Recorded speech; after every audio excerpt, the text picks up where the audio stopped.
Seorang pemotor menerabas pagar untuk menghindari swab tes di jembatan Suramadu, Jawa Timur. Arus lalu lintas diperketat menyusul kenaikan tajam kasus corona di Bangkalan, Madura. Demi lo tes swab, jebol. Reng Madura jebol. Jebol. Aman. Pemotor di jembatan Suramadu, Jawa Timur ramai-ramai menerobos pagar pembatas agar terhindar dari swab tes. Ayo cepetan mas, neser tore. Bahkan ada yang rela putar balik, tidak jadi melintas jembatan Suramadu. Neser tore.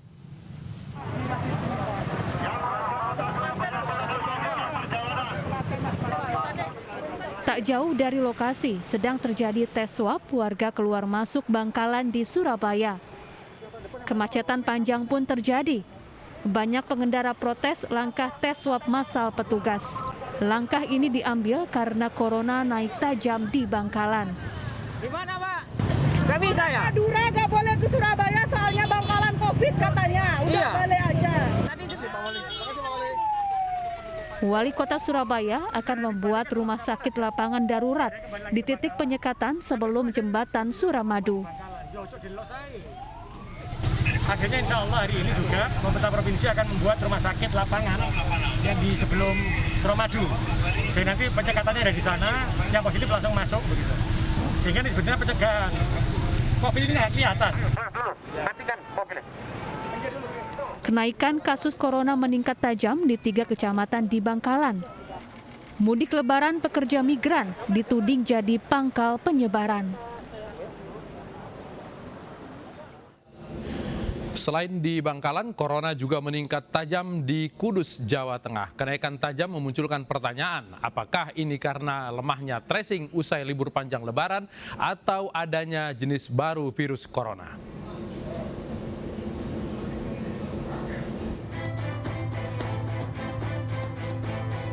Bangkalan sedang jadi sorotan karena kasus corona meningkat tajam.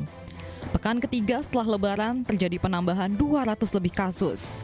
Biasanya rata-rata sehari di bawah 10 kasus. Saat ini melonjak 25 kasus per hari. Satgas menyebut peningkatan kasus karena pekerja migran pulang kampung saat Lebaran.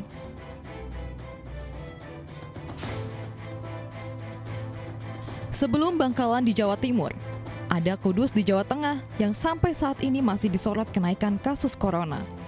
Pasien meninggal juga tak kalah membuat kaget. Di Kudus, kenaikan bahkan mencapai 3.000%. Dari 26 kasus kini menjadi hampir 1.000 kasus dalam sepekan. Bahkan Panglima TNI dan Kapolri harus meninjau lokasi, memastikan pelayanan kesehatan pasien dan pencegahan berjalan maksimal. Kapolri menyebut akan memperketat jalan keluar masuk 60 desa di Kudus dan 3 kecamatan di Bangkalan. Untuk membatasi kegiatan ataupun ruang gerak dari masyarakat yang ada di 6 desa dan melakukan pemeriksaan terhadap masyarakat yang keluar masuk. Sementara Panglima TNI akan mengerahkan pasukannya membantu pelayanan rumah sakit. Membantu Kepala Dinas Kesehatan Kabupaten. Sehingga kita bisa melihat di sana apakah kekurangan nakes atau tidak, kita lipat gandakan.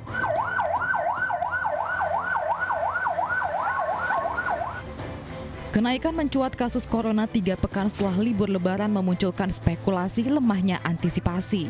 Tes dan tracing termasuk kekhawatiran munculnya varian baru virus sebagai petanda gelombang kedua corona di tanah air.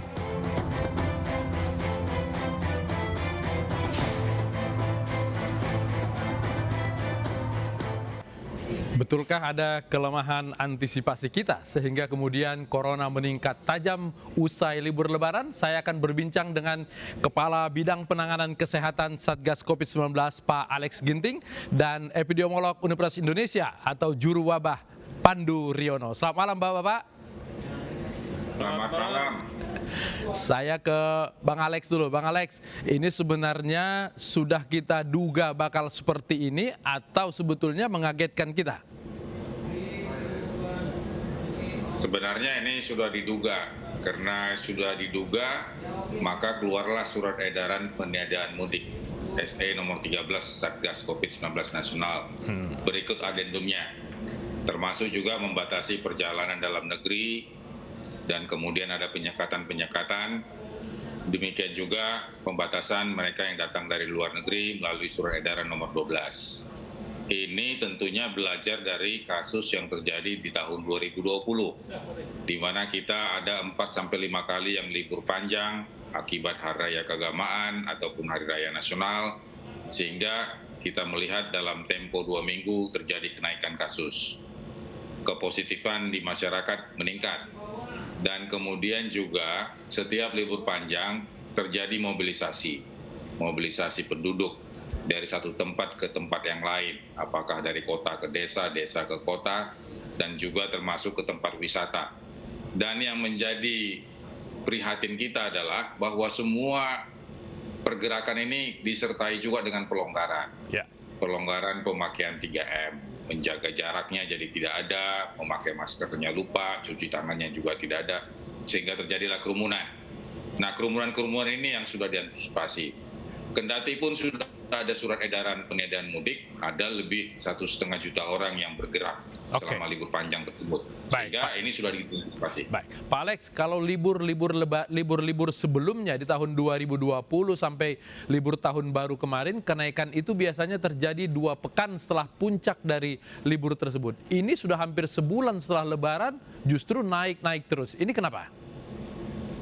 Ya, jadi artinya bahwa kerumunan-kerumunan itu terjadi juga sebelum Hari Raya Idul Fitrinya sendiri ya. Jadi 1 bulan kita dalam menjalani bulan Ramadan, kemudian juga banyak kerumunan-kerumunan oleh aktivitas sosial, budaya, dan keagamaan. Dan bagi mereka yang tidak mudik, terjadi juga penumpukan-penumpukan di tempat wisata. Dan kemudian kenapa setelah Lebaran ini masih terus angka naik? Ya, pertama juga bahwa terjadi juga wisata-wisata lokal dan termasuk juga wisata religi, di mana ini terjadi untuk sebagai salah satu bagian tradisi keagamaan untuk hadir secara komunal, secara kolektif. Ini yang mungkin salah satu terabaikan, bahwa wisata rohani itu memang tidak dilarang, tetapi kalau kita sudah kumpul untuk masuk bersama-sama dalam periode waktu yang sama, ini yang akibatnya terjadi kerumunan sehingga terjadi penularan. Yang kedua juga yang harus kita catat bahwa terjadi juga pemulangan pekerja migran Indonesia. Ada yang melalui jalur resmi, ada yang tidak. Ini juga salah satu faktor. Di samping juga memang pada saat ini kita sudah temukan beberapa kasus dengan angka yang tidak memang begitu besar, tapi sudah ada di masyarakat, yaitu varian baru dari coronavirus. Ada yang dibawa dari luar dan ada juga yang sudah transmisi di dalam negeri. Baik, oke. Saya ke Pak Pandu. Pak Pandu, kalau melihat yang disampaikan oleh Pak Alex tadi bahwa ini penyebabnya sudah diduga karena orang pulang, kemudian orang berwisata. Sebetulnya antisipasi macam apa yang gagal kita lakukan sehingga kemudian meledak seperti ini?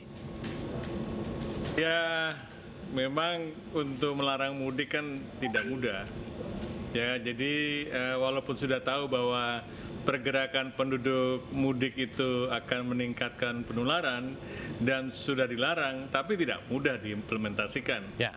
Dan kita juga mengalami kesulitan mengidentifikasi yang sering terjadi di mana menjelang bulan Ramadan dan setelah bulan Ramadan, jadi bulan Syawal ini, itu adalah seperti Kudus itu adalah kota penziarah.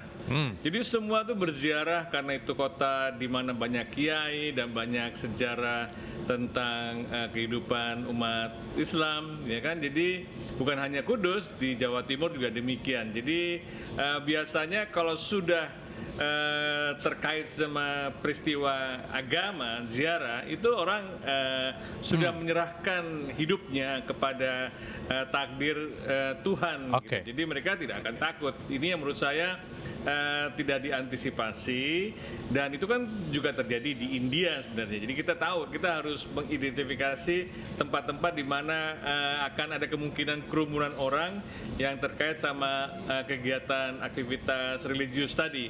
Dan kedua adalah Jadi pandemi tahun ini berbeda dengan yang tahun lalu. Apa bedanya? Di mana tahun lalu mudik juga, sekarang juga dipengaruhi oleh perilaku virus. Jadi ada dua dinamika pandemi, perilaku manusia dan perilaku virus.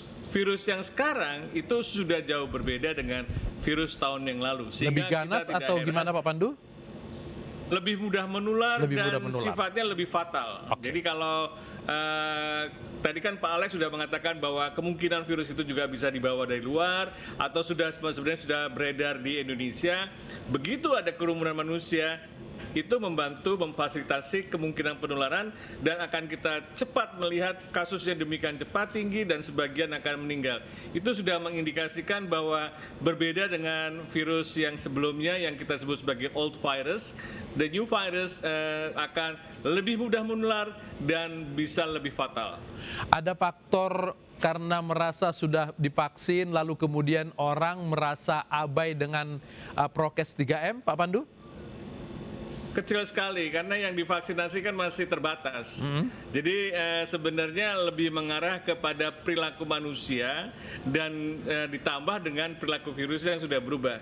Yang divaksinasi kan masih sedikit sekali, kebanyakan adalah bukan masyarakat tapi masih terbatas pekerja publik, nakes dan lansia. Jadi ini yang menurut saya bukan karena faktor vaksinasi yang membuat euforia, tapi adalah karena masyarakat abai tadi dalam kegiatan itu dan juga mungkin sudah lelah menghadapi pandemi yang sudah lebih dari setahun ini. Baik, saya ke Pak Alex. Pak Alex, selain Bangkalan dan Kudus, ada beberapa daerah lain yang merupakan daerah tujuan mudik yang juga berpotensi meledak jumlah pasien positifnya. Apa yang akan dilakukan untuk mengatasi itu? Jadi pemerintah sudah memperpanjang PPKM skala mikro dari tanggal 1 sampai tanggal 14. Dan kemudian dalam PPKM skala mikro ini kita mengaktifkan seluruh posko desa dan posko kelurahan, termasuk juga RT dan RW, bersama-sama dengan Babinsa dan Babin Kaptipmas.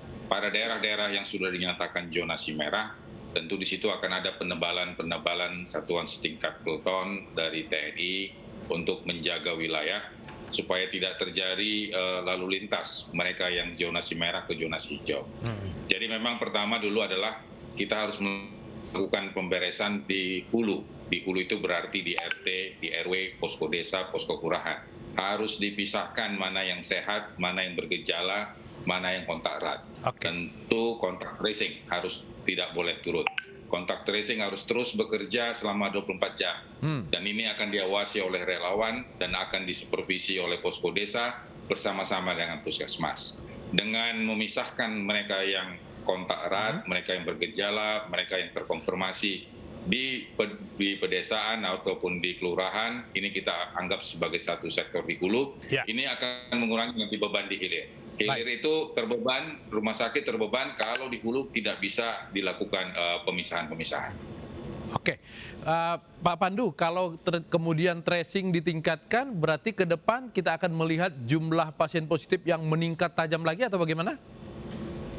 Iya, jadi pasti ya kalau testingnya cukup tinggi akan terjadi banyak kasus yang sudah terinfeksi akan teridentifikasi sehingga kita bisa mengkarantina. Kalau menurut saya dalam situasi yang gawat sekarang, kalau menurut saya sudah gawat ya, udah krisis ini dan di beberapa lokasi, dan saya mengusulkan kepada Pak Alex kalau masih bisa rapat dengan Satgas Pusat dengan Pak Gasip dengan yang lainnya untuk melakukan karantina wilayah.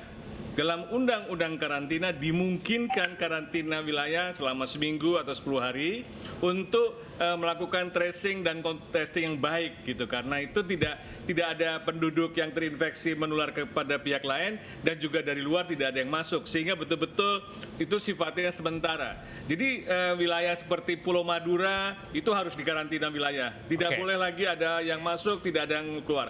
Kudus juga demikian. Mungkin wilayah-wilayah lain yang sifatnya kita bisa karantina, kita lakukan dengan ketat untuk sementara supaya penularannya terhenti. Di wilayah itu yang menurut saya yang harus dilakukan segera. Langsung dijawab Pak Alex, mungkin kita melakukan karantina wilayah atau cukup dengan PPKM mikro seperti sekarang? Ya, jadi artinya PPKM Mikro tentu akan berbicara di tingkat skala RT dan RW. Jadi artinya karantinanya terjadi di tingkat RT dan RW. Dan kemudian tidak tertutup kemungkinan itu di tingkat kecamatan. Karena bisa saja dalam satu kota terjadi zonasi merah di tingkat kecamatan. Dan sebagaimana yang disampaikan oleh Dr. Pandu, kolega saya, senior, ini juga bisa di wilayah kota. Jadi kota Kudus misalnya, kalau misalnya semua kecamatan. Dan tidak tertutup juga untuk satu pulau, misalnya seperti Madura. Tapi tetap memperhatikan pemulihan kesehatan, tidak meninggalkan pemulihan ekonomi. Dan pemulihan ekonomi juga tidak mengabaikan pemulihan kesehatan. Karena dua-dua ini harus ada. Harus maju dua-duanya, baik. Harus maju dua-duanya karena orangnya harus hidup, harus makan, harus ini. Dan kemudian logistik yang esensial harus bisa masuk. Jadi untuk Kudus, karena kebetulan saya baru dari Kudus kemarin, itu sudah dilakukan penyekatan, walaupun kota Kudus itu belum lockdown, tapi sudah ada penguncian, sehingga mereka yang datang dari luar zonasi hijau tidak akan masuk ke daerah merah. Mereka yang sebelah zonasi merah tidak akan keluar. Yang persoalan sekarang adalah di rumah sakit. Orang sakit itu tidak boleh diantar oleh orang yang sehat. Karena kalau orang sehat menungguin orang sakit di UGD, otomatis yang sehat tadi akan gampang tertular lagi Pak Alex ya. Oke, Dr. Alex dan Dr. Pandu, terima kasih sudah bergabung di iNewsroom. Selamat malam. Beralih ke informasi hal lain, kapal hantu yang dikejar polisi Bangka Belitung. Awak kapal hantu yang diduga membawa barang ilegal tersebut masih diburu polisi.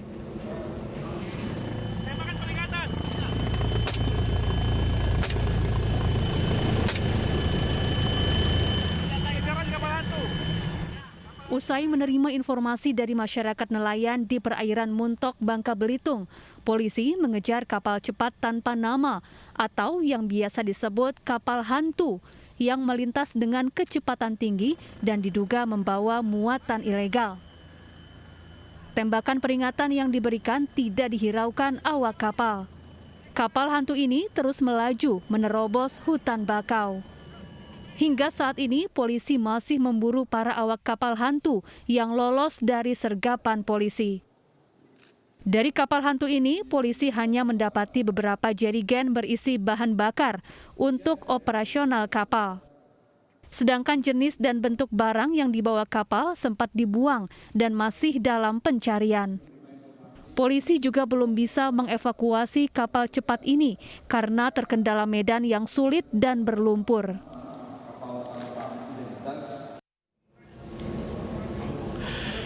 Kita langsung ke Bangka Belitung, ada Kapolda Kepulauan Bangka Belitung, Irjen Anang Syarif Hidayat. Pak Anang, selamat malam. Pak Anang, selamat malam. Selamat malam. Bagaimana penanganan kapal hantu di daerah Pak Anang ini? Ya, jadi kapal ini memang melintas di Selat Bangka, berawal di dekat daerah Muntok, kemudian sampai di perairan dekat Pulau Nanas, mereka sekarang daratan Sumatera, dan akhirnya kandas di daerah hutan bakau Tanjung Jati, Kabupaten Kuki, Sumatera Selatan. Itu Pak. Ketika diburu oleh polisi, sebelumnya ada informasi atau patroli biasa lalu kemudian melihat keganjilan lalu dikejar? Berdasarkan informasi dari masyarakat, Pak. Karena kapal-kapal seperti ini dengan profil seperti kapal hitam tanpa nama, kemudian melintas dengan kecepatan tinggi, ini memang sangat mencurigai, dan masyarakat juga selalu memberikan informasi kepada kita di mana ada hal seperti ini. Dan yang kami dapatkan kemarin kita terima dari masyarakat nelayan. Pagi kita terima sekitar setengah 7, dan kemudian setengah 8 kita sudah berangkat, dan sekitar jam 8 lebih kita sudah mulai berinteraksi dengan kapal tersebut. Oke, kalau kita lihat tadi dalam video yang diputar Pak Anang, kapal tersebut ketika dikejar langsung masuk ke hutan bakau dan menghilang. Seolah-olah mereka sudah paham jalur pelarian jika ada pengejaran. Apakah memang betul seperti itu? Sepertinya begitu. Hanya hambatan kita memang di hutan Bakau maupun di pantainya Sumatera Selatan ini berlumpur.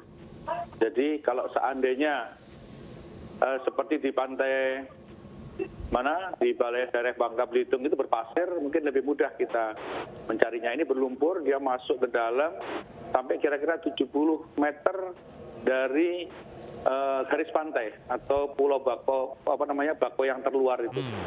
Nah, 70 meter ke dalam. Ini untuk di dalam hutan bakau, jadi bukan jalur sungai atau jalur sungai-sungai kecil, bukan. Tapi memang sebetulnya bukan jalur untuk kapal, tapi terobos saja sama mereka ini. Iya. Itu ya. Kapal hantu ini membawa apa, Pak Anang? Nah, ini yang kita belum bisa menyatakan karena pada saat dikejar, yang bersangkutan kan tersangkanya membuang barang-barang yang ada di atas. Kita memang pernah menangani kasus ini di tahun 2020, Februari 2020. Kapal sama dengan ini hanya lebih besar. Kapal ini bermesin 5 kali 300 PK, 1.500 PK. Yang tahun 2020 kita tangani 7 PK. Oke. 7 PK. Nah ini 7 mesin, 7 kali 300, dan 2.100 PK. Nah waktu itu dia membawa miras, minuman keras yang dari luar negeri yang berlabel. Namun pada waktu kita tembak dan kita tembak mesinnya, mereka akhirnya berhenti karena kecepatannya jauh berkurang. Oke, kalau melihat modus operandinya, kira-kira pelaku ini sama nggak dengan pelaku yang diselidiki sebelumnya? Kalau yang dulu kita tangkap, sekarang ditahan. Ya. Ketangkap kalau dulu. Kalau yang ini bedanya, kalau yang dulu dia membawa minuman keras dalam bentuk koli-koli, berat untuk dibuang. Tapi kalau ini ringan sekali untuk dibuang. Ini yang jadi pertanyaan bagi kita. Oke. Itu. Kalau dulu yang jelas ini bukan minuman keras. Kalau minuman keras pasti sulit untuk dibuang karena berat ya. Itu, Pak. Oke. Kapolda Bangka Belitung, Irjen Anang Sarip, terima kasih sudah bergabung di Newsroom. Selamat malam. Iya, selamat malam, Pak. Pelaku perampokan dan pemerkosaan di Indekos di Makassar ditangkap. Kami segera kembali.